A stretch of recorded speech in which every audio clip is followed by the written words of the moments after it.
आज आपण सुरू करत आहोत चॅप्टर नंबर 2,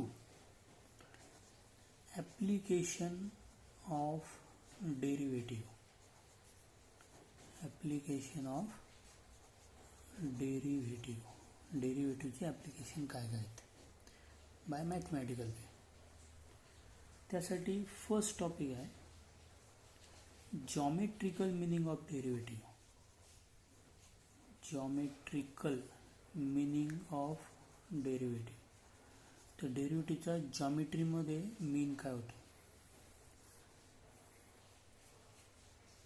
तर फॉर एक्झाम्पल मी एक फंक्शन घेतो. Let y equal to F x is a differentiable function.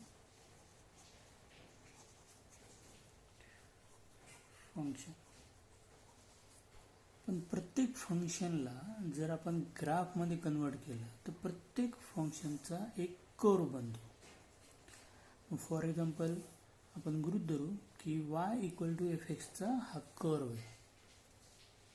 Okay, let p be any point on curve. p be any point on curve. Me p चे coordinate घेणार आहे a, F A. p a f a is any point on curve. तर a f a असे मी coordinate लिहिले.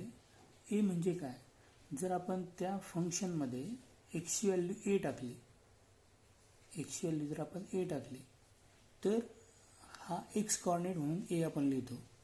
आणि एक्सची value a टाकल्यानंतर वायचं जे आन्सर येतं y equal to f a ना. त्यामुळे हे जे आन्सर येणार आहे एफ एचं ते आन्सर म्हणजेच त्या पी पॉईंटचा वाय कोऑर्डिनेट असणार आहे. कन्सिडर असे की let h is a real number which is very small closer to 0. अर्थात जर असा एक नंबर मी घेतला आणि हा नंबर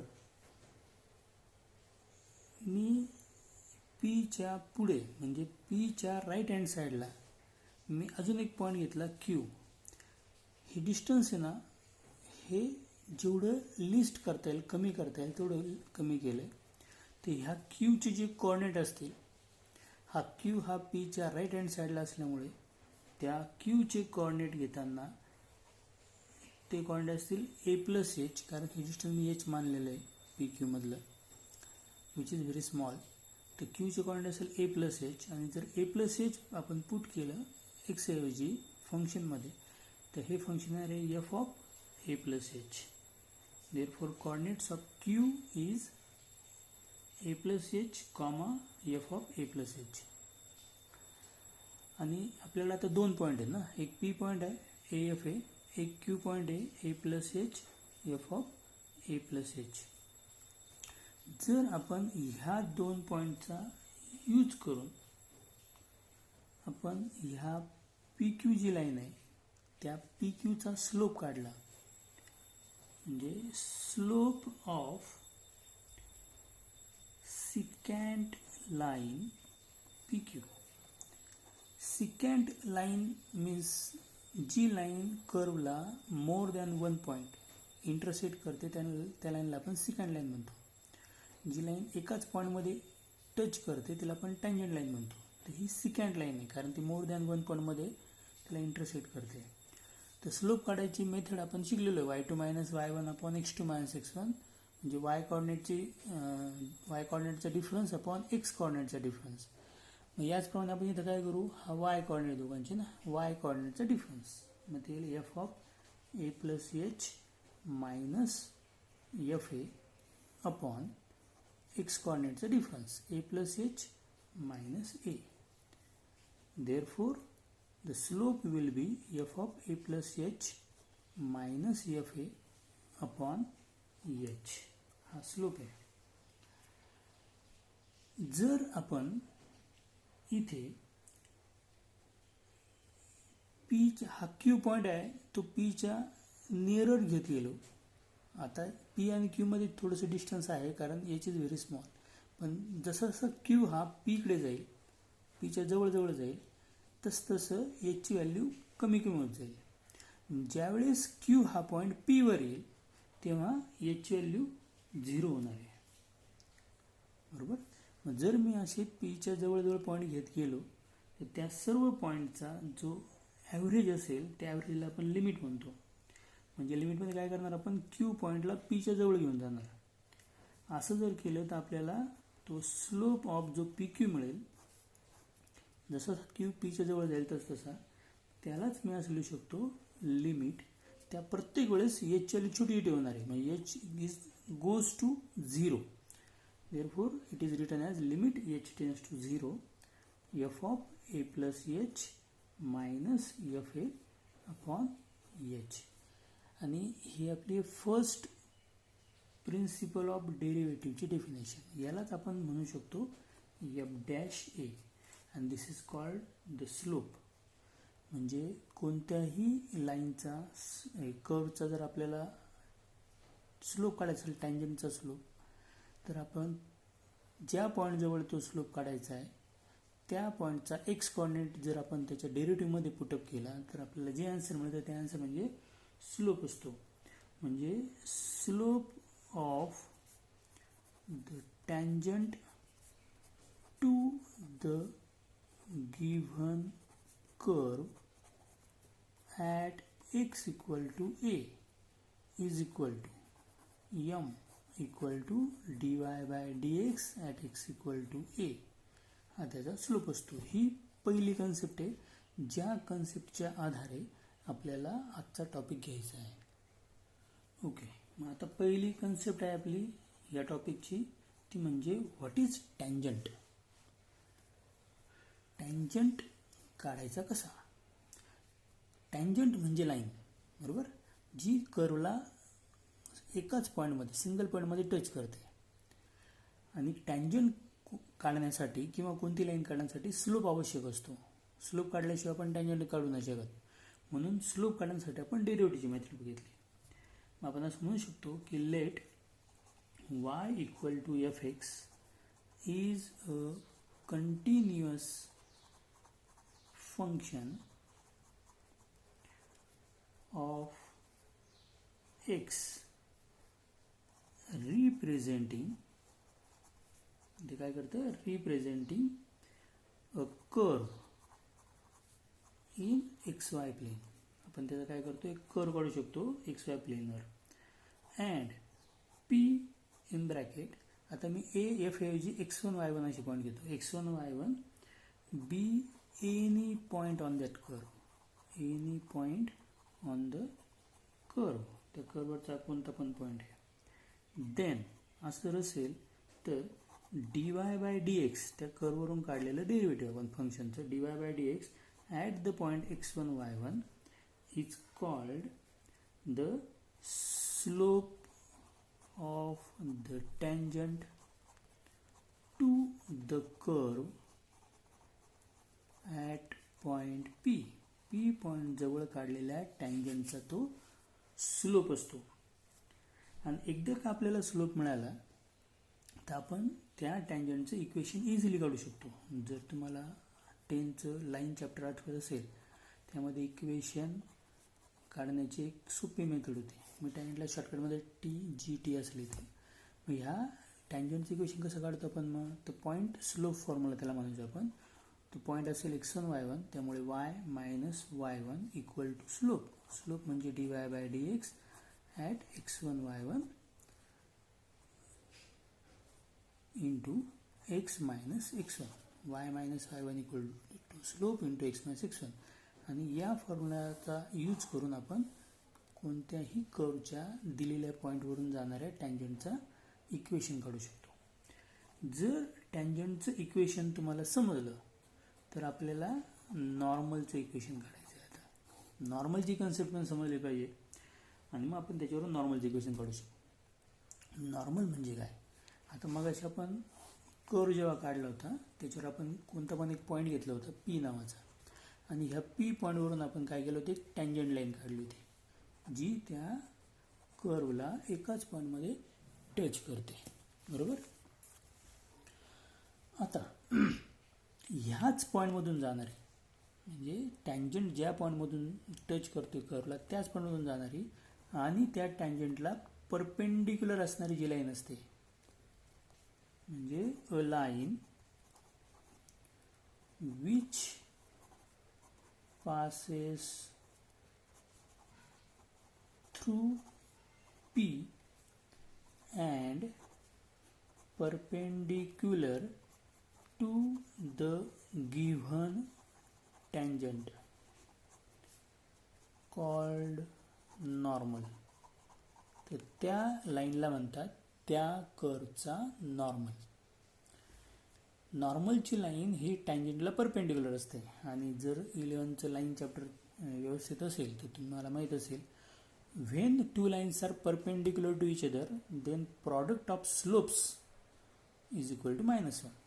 मग ह्या दोन लाईन परपेंडिक्युलर आहे, टँजंट आणि नॉर्मल, म्हणून therefore slope of tangent into slope of normal is equal to -1. त्यांच्या स्लोपचा प्रॉडक्ट किती असेल, -1.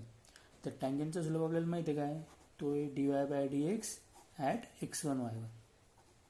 हा टँजंट स्लोप आहे इंटू स्लोप ऑफ नॉर्मल, नॉर्मलचा स्लोप इज इक्वल टू -1. मग याच्यावरून आपल्याला नॉर्मलचा स्लोप मिळेल, ज्याला मी m डॅश म्हणणार आहे. m dash equal to slope of normal.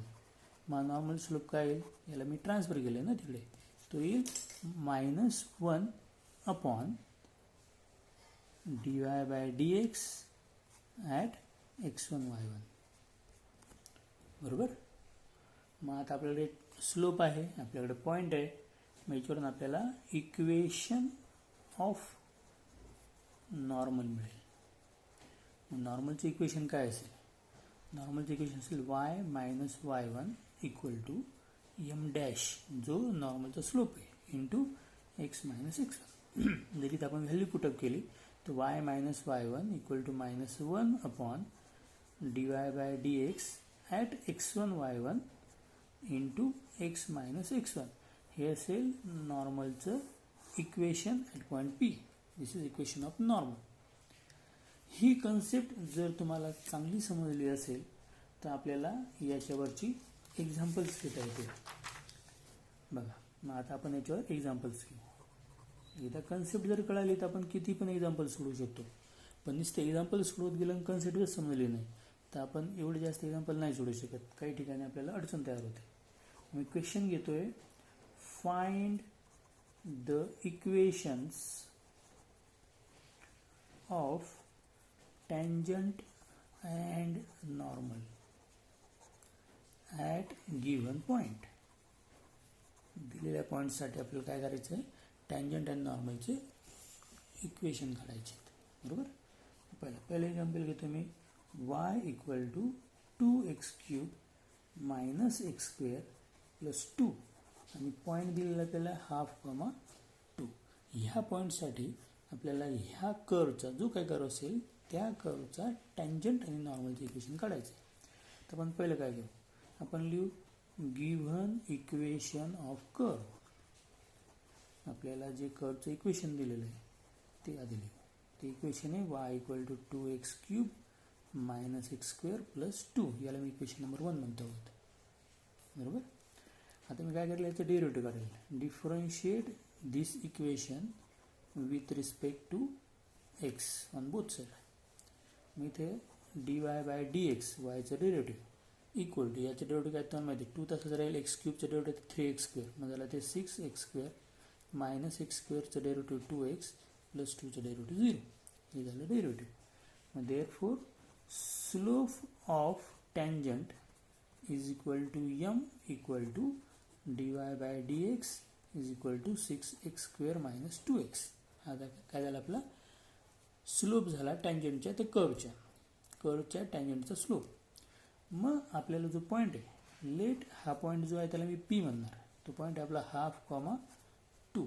ह्या पॉईंटसाठी जर आपण टँजंट काढला मग slope of tangent to the curve at point P.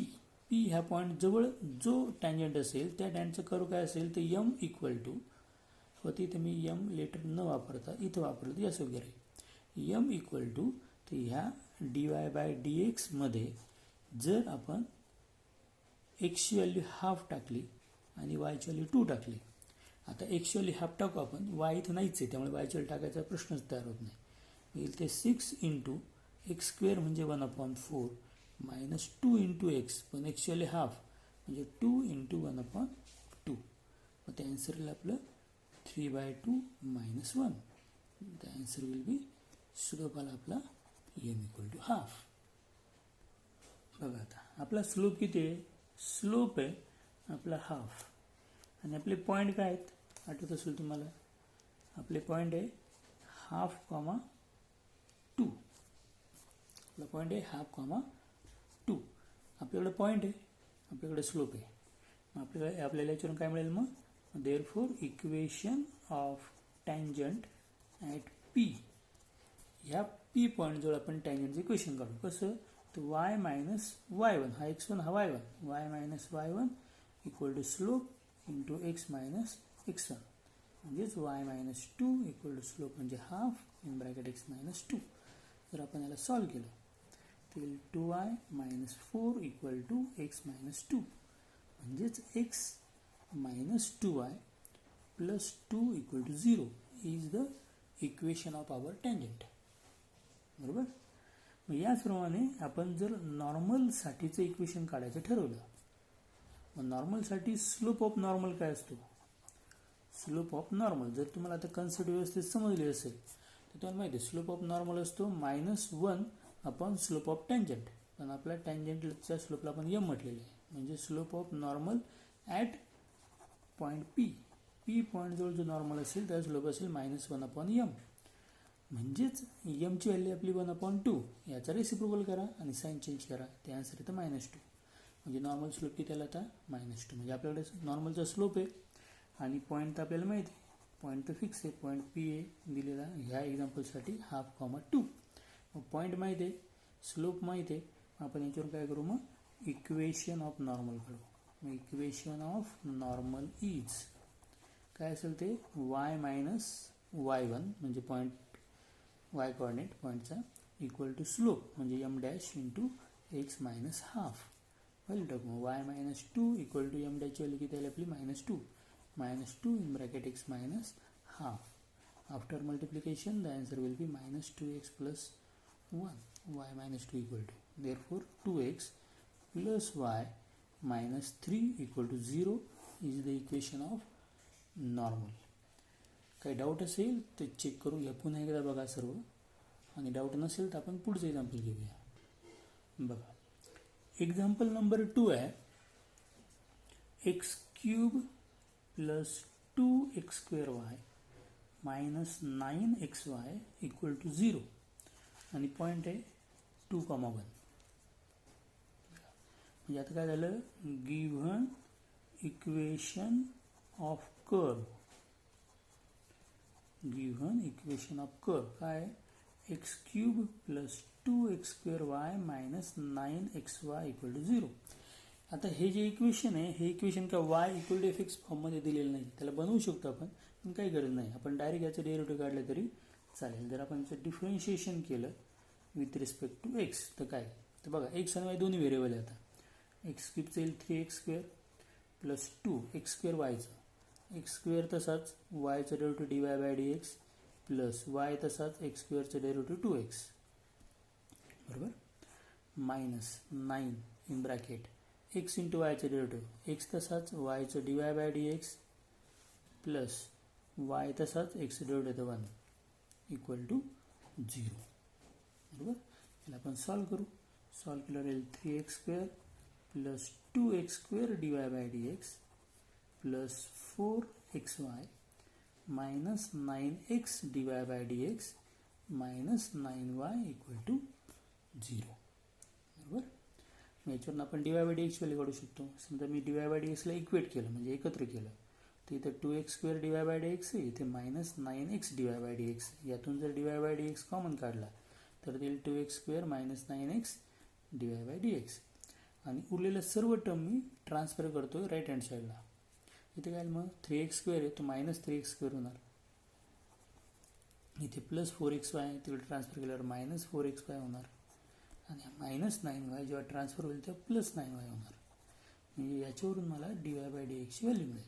Value काय असेल मग -3x² -4xy +9y upon 2x² -9x. Okay, ही डिवाय बाय डी एक्सची व्हॅल्यू म्हणजेच काय, स्लोप ऑफ टँजंट ना, बरोबर. कन्सेप्ट जर समजत असेल तुम्हाला कळायला असेल. डिवाय बाय डी एक्स म्हणजे काय, स्लोप. मग स्लोप आपण कसा काढला, आता डेरिव्हेटिव्ह काढलं जे आन्सर आलं त्याला आपण म्हटलं स्लोप. पण आपल्याला पॉईंट दिलेला आहे ॲट पॉईंट 2, 1. या पॉईंटला समजा जर पी म्हटलं मी, at P21 slope of tangent, त्या पॉईंटजवळ काढलेल्या टँजंटचा स्लोप ज्याला मी एम म्हणणार आहे. इथे काय काय करणार आपण, तर त्या डिवाय बाय डी एक्समध्ये एक्सची व्हॅल्यू टाकणार 2, वायची व्हॅल्यू टाकणार 1. जर एक्सची व्हॅल्यू आपण 2 टाकली आणि वायची व्हॅल्यू 1 टाकली तर काय लिहिते, इक्वल टू -3x². एक्सची व्हॅल्यू किती आहे, 2.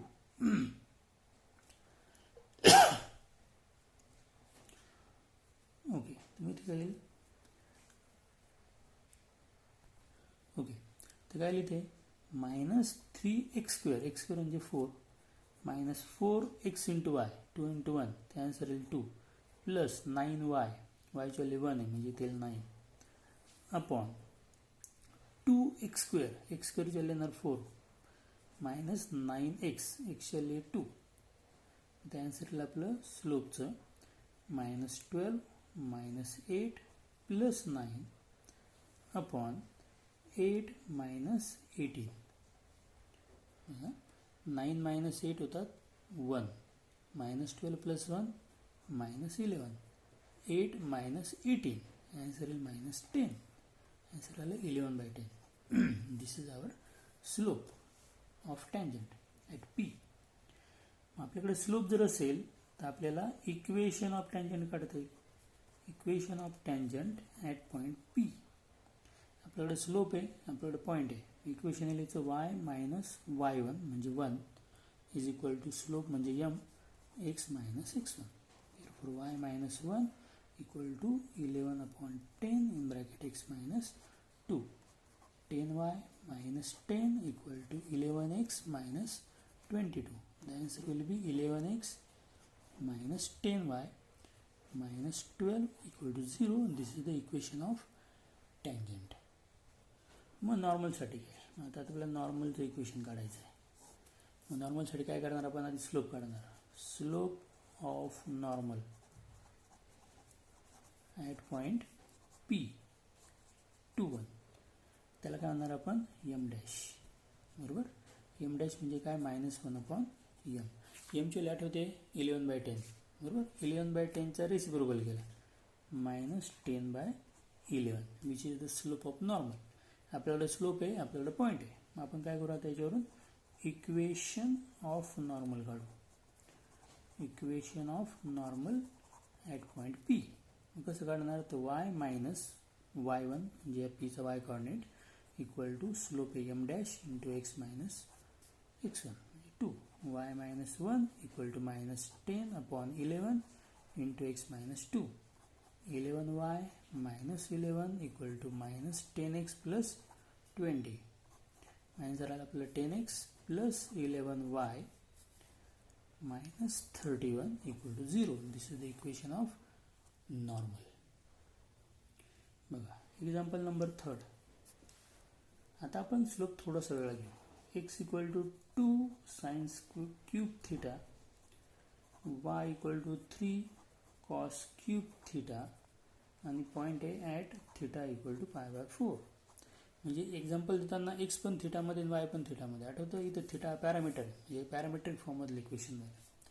मग आपल्याला पहिल्यांदी याच्या हे एक्झाम्पल सोडवण्याच्या एकापेक्षा जास्त मेथड आहेत, पण आपण नॉर्मली आपण जे डेरिव्हेटिव्हमध्ये यूज केलं सिम्पल मेथड आपण घेणार आहोत. एक्स आणि वाय दोन्ही थिटामध्ये, बरोबर. मग आपण याच्यावरून dy बाय डी एक्स कसा काढतो, आठवतो तुम्हाला, dy बाय डी थिटा पण dx बाय डी थिटा. तर मी सुरुवातीला काय करतो, एक्स जो दिला आहे 2 साईन क्यूब थिटा, बरोबर.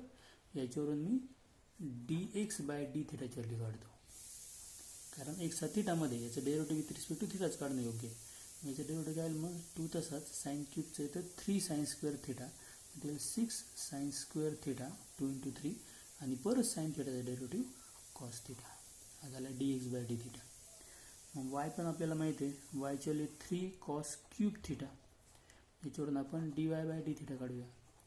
dy बाय डी थिटा काय येईल, 3 तसाच आणि 3 कॉस क्यूब थिटाचा तर 3 कॉस स्क्वेअर थिटा, मग ते लिहून 9 कॉस स्क्वेअर थिटा आणि परत कॉस थिटाचं डेरिव्हेटिव्ह असतं मायनस साईन थिटा, त्यामुळे इथं मायनस साईन मी ब्रॅकेटमध्ये दिलं तरी चालेल आणि पुढे लिहिलं तरी चालेल. हे झालं dy बाय डी थिटाची व्हॅल्यू. आणि जर मला याच्यावरून dy बाय डी एक्स काढायचं असेल, थेरम ऑन पॅरामेट्रिक फंक्शन आठवत असेल तर dy बाय डी एक्स म्हणजेच dy by D theta upon dx by D theta, बरोबर. आपण इथे dy बाय डी थिटाची व्हॅल्यू टाकू. dy बाय डी थिटाची व्हॅल्यू काय ती, -9 cos square theta into sine theta upon dx by D थिटाची व्हॅल्यू, ती व्हॅल्यू आपली 6 sine square theta into cos theta. जर आपण काही टर्म कट केल्या, म्हणजे इथं कॉस थिटा एक टर्म कट होईल, साईन थिटा एक टर्म कट होईल, 9 आणि 6ला 3ने डिवाइड होतं, मग 3 3 जा 9, 3 2 जा 6 आणि एक कॉस थिटाचं फंक्शन इथं उरलेलं आहे आणि एक साईन थिटाचं फंक्शन उरलेलं आहे डिनॉमिनेटरमध्ये. म्हणजे हेच मला असं लिहिता येईल -3/2 into cot theta is the slope of tangent. हा काय झाला आपला स्लोप ऑफ टँजंट, टँजंटचा स्लोप झाला, बरोबर. ओके, आता आपल्याकडे स्लोपची व्हॅल्यू तर मिळालेली आहे, पण आपल्याकडे पॉईंट नाही आहे. पॉईंट कशी काढणार, मी काय करणार, ॲट थिटा इक्वल टू π/4 या पॉईंटसाठी, या थिटाच्या व्हॅल्यूसाठी मी एक्सची व्हॅल्यू काढणार. एक्स इक्वल टू काय येईल, एक्स आहे 2 साईन क्यूब थिटा, बरोबर. मग 2 इंटू साईन क्यूब थिटा, पण थिटा किती π/4 म्हणजे साईन π/4चा क्यूब. मग 2 पण साईन π/4ची व्हॅल्यू असते 1/√2, इथे सगळ्यांनाच माहीत असते, त्याचा क्यूब. काय झालं 2 1/√2चा क्यूब, √2चा क्यूब येतो 2√2 आणि सरळ आपलं 1/√2. This is the value of X. Y काय, वाय 3 कॉस क्यूब थिटा, बरोबर. इथे व्हॅल्यू टाकू 3 इंटू कॉस π/4चा क्यूब, बरोबर. इथे काय 3 कॉस π/4ची व्हॅल्यू पण 1/√2 असते, 1/√2चा cube. Similarly 3/2√2 this is the value of Y. मग आपला पॉईंट काय झाला, मग पॉईंटला जर मी पी म्हटलं तर P point at theta equal to π/4, तो पॉईंट झाला आपला 1/√2, 3/2√2, बरोबर. At theta equal to π/4 point मिळाला. मग स्लोप पण आपल्याला मिळू शकेल याप्रमाणे, slope of tangent at point P. मग ह्या पी पॉईंटजवळ जो टँजंट आहे त्याचा स्लोप किती असणार, तर आपण त्या dy बाय डी एक्सच्या व्हॅल्यूमध्ये -3/2 कॉट थिटामध्ये थिटाची व्हॅल्यू π/4 टाकू, बरोबर. पण कॉट π/4 किती असतो 1, स्लोप किती आला आपला -3/2. म्हणजे आपल्याला आता स्लोप आहे, आपल्याला आता पॉईंट आहे. मग आपण काय करू शकतो, याच्यावरून आता आपण इक्वेशन ऑफ टँजंट काढू शकतो. मग equation of tangent at P point जवळ टँजंटचं इक्वेशन काय, तर y मायनस y1 म्हणजे काय 3/2√2 is equal to slope into x minus x1, बरोबर. याला जर आपण सॉल्व केलं, आता कसं सॉल्व करणार आहे, मी क्रॉस मल्टिप्लिकेशन करून इथे येईल माझं 2√2y minus 3/2√2 is equal to slope आहे -3/2 इन ब्रॅकेट x मायनस 1/√2. याला पण क्रॉस केला असतं चाललं असतं लगेच. माझा आन्सर आलेला आहे 2√2y मायनस 3/2√2. याला क्रॉस मल्टिप्लिकेशन करून घेतो मी, मग माझा आन्सर येईल -3 इंटू √2x -1/2√2 बरोबर. डिनॉमिनेटर दोघांचा सेमच झाला, 2√2 तो कॅन्सल केला आपण. आन्सर आला 2√2y - 3 = -3√2x + 3. जर आपण याला ट्रान्सफर केलं तर ते येईल answer 3√2x + 2√2y - 6 = 0. This is the equation of our tangent बरोबर. आपण नॉर्मलचं इक्वेशन काढू. सगळं सेम आपण प्रोसेस करतोय, फक्त मी एक्झाम्पलमध्ये थोडंसं चेंज करतो. तर स्लोप ऑफ नॉर्मल काय आहे आता थोडंसं तुम्हाला समजलेलं आहे, त्यामुळे तुम्ही आता हे पटापट सांगू शकता. स्लोप ऑफ नॉर्मलला आपण म्हणतो m डॅश, त्या स्लोप असतो स्लोप ऑफ टँजंटच्या रेसिप्रोकल करून मायनस साईन द्यायचं, म्हणजे -1/m. म्हणजे आपल्याला m डॅश मिळालेला आहे. m ची व्हॅल्यू -3/2 होती, याचा रेसिप्रोकल केल्यावर 2/3, साईन चेंज केल्यावर +2/3. मग आपला नॉर्मलचा स्लोप झाला 2/3. मग आपला पॉईंट आहे 1/√2, 3/2√2 आणि आपला स्लोप आहे नॉर्मलचा, ज्याला मी m डॅश म्हटलेला आहे, तो +2/3 बरोबर. म्हणजे आपल्याकडे पॉईंट पण आहे आणि आपल्याकडे स्लोप पण आहे. मग आता आपण याच्यावरून नॉर्मलचं इक्वेशन काढू शकतो का? काढू शकतो ना. Therefore equation of normal. नॉर्मलचं इक्वेशन काय आहे? नॉर्मलचं इक्वेशन येईल y - y1 = slope into x - 1/√2 बरोबर. सॉल्व करूया. मग त्याला 2√2y - 3/2√2 = m dash 2/3 in bracket √2x - 1/√2. तर दोन साईडचे √2 कट होतील बघा. आणि जर याला क्रॉस केला होता तर आन्सर आपलं 6√2y - 9 = इथे 2 × 2 4 होईल आणि 4 ने मल्टिप्लाय 4√2x - 4. याला जर आपण इक्वेट केलं व्यवस्थित ते 4√2x - 6√2y + 5 = 0. This is the equation of our normal. काय अडचण असेल तर बघा. चला आजचा आपण अजून एक एक्झाम्पल घेऊया. Example number 4. एक्झाम्पल असं आहे, find the points on curve. बघा मी ते इक्वेशन ऑफ टँजंट नाही सांगत आता. Find the points on curve given bye y = x³ - 6x² + x + 3. हा कर्व आहे व्हेअर आणि कंडिशन ऑफ टँजंट दिलेले आहे, where tangent to the curve are parallel, tangents to the curve are parallel to the line y = x + 5. आता बघा इथे थोडं वेगळे लँग्वेजमध्ये वेगळ्या प्रकारे एक्झाम्पल विचारलेलं आहे. एक्झाम्पल इक्वेशन ऑफ टँजंटवरच डिपेंड आहे. इथे आपल्याला कर्व दिलेला आहे, आपल्याला टँजंटची कंडिशन दिलेली आहे. आपला टँजंट कसा आहे तर हा टँजंट एका लाईनला पॅरलल आहे बरोबर. आपण कसं सॉल्व करणार तर पहिल्यांदा आपण इक्वेशन ऑफ कर्व घेऊया. आपल्याला दिलेलं इक्वेशन काय कर्वचं तर इक्वेशन आपल्याला y = x³ - 6x² + x + 3. तर कर्ववरून काय मिळतं आपल्याला, कर्ववरून तर आपल्याला स्लोप ऑफ टँजंट मिळतो ना. मग याच्यावरून आपण याचं डेरिव्हेटिव्ह काढू. याला आपण काय करू, डिफरन्शिएट करू with respect to x. dy/dx = काय येईल 3x² - 12x + 1 बरोबर. ही dy/dx व्हॅल्यू. आणि मग या व्हॅल्यूमध्ये जर आपण slope of tangent at P, आता P पॉईंट मला पण माहीत नाही आहे बरोबर.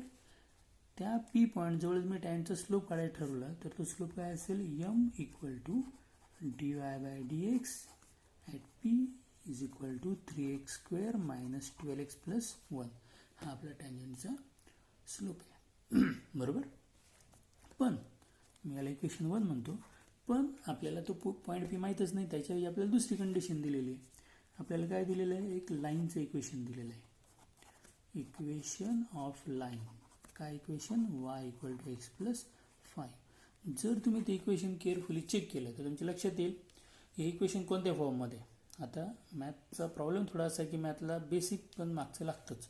तसं इथे आपल्याला लाईन चॅप्टर जे आहे 11चं त्याचं थोडंसं बेसिक नॉलेज लागणार आहे. तर हे जे इक्वेशन आहे y equal to x plus 5 हे y equal to mx plus c शी कम्पेअर होऊ शकतं. आणि जर मी या y equal to mx plus c बरोबर याला कम्पेअर केलं तर m ची व्हॅल्यू येते 1 आणि c ची व्हॅल्यू येते 5. m म्हणजे असतो स्लोप आणि c असतो y इंटरसेप्ट. म्हणजे ह्या लाईनचा स्लोप आला 1. म्हणजे ह्या लाईनचा स्लोप 1 आहे आणि ही लाईन आपल्या जो टँजंट आपल्याला काढायचा आहे त्या टँजंटला पॅरलल आहे. आणि दोन लाईन जेव्हा एकमेकांना पॅरलल असतात तेव्हा त्यांचे स्लोप इक्वल असतात. म्हणजे टँजंटचा स्लोप किती असणार आहे, तर ह्या लाईनचा स्लोप एवढा. मग ह्या लाईन स्लोप किती आहे, 1. म्हणजे आपल्या टँजंटचा स्लोप असणार आहे 1. म्हणून मी आता इथे असं लिहिणार आहे, since tangent line is parallel to line 2. म्हणजे दोन इक्वेशन 2 मध्ये लाईन लिहिली तिला ही लाईन टँजंट लाईन पॅरलल आहे. Therefore slopes are equal. मग त्यांचे स्लोप कसे असतील, इक्वल असतील. मग आपला स्लोप जो टँजंटचा होता तो होता 3x² minus 12x plus 1 equal to line number 2चा स्लोप. मी मागे सांगितलं लाईन स्लोप किती आलेला आहे, 1. म्हणजे स्लोप आला 1. झालं 3x² minus 12x equal to 0. बरोबर. यातून x कॉमन काढायचा. मग इथे येईल 3x कॉमन निघतो ॲक्च्युली. यातून जर 3x कॉमन काढला तर शिल्लक राहील x मायनस 4 इक्वल टू 0. मग आपल्याला x च्या 2 व्हॅल्यू मिळाल्या, x इक्वल टू 0 आणि x इक्वल टू 4. बरोबर. म्हणून त्यांनी एक एक्झाम्पलमध्ये लिहिलं होतं फाइंड द इक्वेशन्स ऑफ टँजंट्स. कारण 2 x ची व्हॅल्यू मिळाल्यामुळे 2 y ची व्हॅल्यू मिळतील आणि 2 पॉईंट मिळाल्यामुळे 2 स्लोप मिळतील. इथे आपण पहिला जर पॉईंट घेतला x इक्वल टू 0 साठी, तर x इक्वल टू 0 जर आपण कर्वमध्ये टाकला, ही व्हॅल्यू जर आपण put in equation 1 put in equation of curve, जर हा पॉईंट आपण इक्वेशन ऑफ कर्वमध्ये टाकला तर आपल्याला त्या पॉईंटचा y कॉर्डिनेट मिळू शकतो. आता ही put x equal to 0 in the equation of curve. y equal to काय होतं, तर x³ y equal to x³ minus 6x² plus x plus 3. जर मी इथे x ची व्हॅल्यू 0 टाकली तर ते 0 minus 0 plus 0 plus 3 y equal to 3 आलं. म्हणजेच आपला पॉईंट ऑन कर्व, तो कर्व आलेला आपला, याला जर मी P पॉईंट म्हटलं तर 0,3. आणि जर मी x ची व्हॅल्यू 4 घेतली आणि व्हॅल्यू कर्वमध्ये टाकली पुट इन कर्व, तर y इक्वल टू काय आलं. आता मी डायरेक्ट लिहितो x³ म्हणजे 4चा क्यूब 64 मायनस 6 इंटू x² म्हणजे 4चा स्क्वेअर 16 प्लस x म्हणजे 4 plus 3. Answer will be 64 minus 96 plus 7. 64 plus 7 71. 71 minus 96 काय, 6 minus 1 5 9 minus 7 2 sign is negative. Therefore point on curve. Point काय झाला कर्ववरचा, याला मी Q जर म्हटलं, कारण आता P म्हणू शकत नाही मी, कारण P वरती आपण म्हटलंय पॉईंट आला 4, minus 25. This is our answer. इथपर्यंत जर टॉपिक समजला असेल तर आपण याचा एक्सरसाइज पण सोडवू शकतो. आता